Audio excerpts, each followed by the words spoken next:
ജയ്സാൽമർ രാജസ്ഥാനിലെ എന്റെ personal favourite place. അവിടുത്തെ ഡേ 3 ആണെന്ന്, last and final day.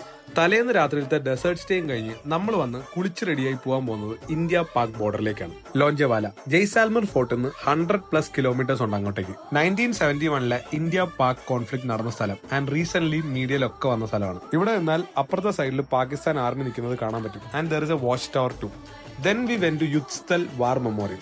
India Pak വാറിന്റെ സമയത്ത് പാകിസ്ഥാനിൽ നിന്ന് പിടിച്ചെടുത്തതും അവർ ഉപേക്ഷിച്ചു പോയതായിട്ടുള്ള കുറെ ആർട്ടിലറീസ്, ടാങ്കേഴ്സ് അതൊക്കെ അവിടെ ഡിസ്പ്ലേ ചെയ്തിട്ടുണ്ട്. അവിടുന്ന് തിരിച്ചു വരുന്ന വഴിക്ക് വി വെന്റ് ടു ബെഡാബാഗ്. നമ്മൾ കറക്റ്റ് സൺസെറ്റ് ടൈമിലാണ് അവിടെ എത്തിയത്. And the entire place radiates a golden glow during sunset and sunrise, making it a photographer's dream. ഇവിടെ ഫുൾ മോണുമെന്റ്സ് ആണ്, build after the name of members of the royal family of Jaisalmer.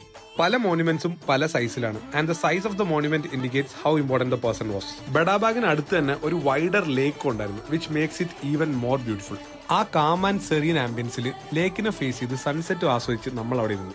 ജയ്സാൽമറിലെ days അവസാനിച്ചല്ലോ എന്ന വിഷമത്തോടു കൂടി അവിടുന്ന് ഒരു fridge magnet വാങ്ങി നമ്മൾ നേരെ railway സ്റ്റേഷനിലേക്ക് വെച്ചുപിടിച്ചു. ഇനി നമ്മൾ പോകാൻ പോകുന്നത് ജോധ്പൂരിലേക്കാണ്, ആ 3rd സിറ്റി ഇൻ രാജസ്ഥാൻ. അപ്പൊ ജോധ്പൂർ വിശേഷങ്ങളായിട്ട് കാണാം. പേജിലെ ബാക്കി വീഡിയോസ് കാണാൻ ജസ്റ്റ് സ്വൈപ്പ് റൈറ്റ്. ആൻഡ് ഇഷ്ടപ്പെട്ടാൽ ഫോളോ ചെയ്യാനും മറക്കരുത്. ബൈ.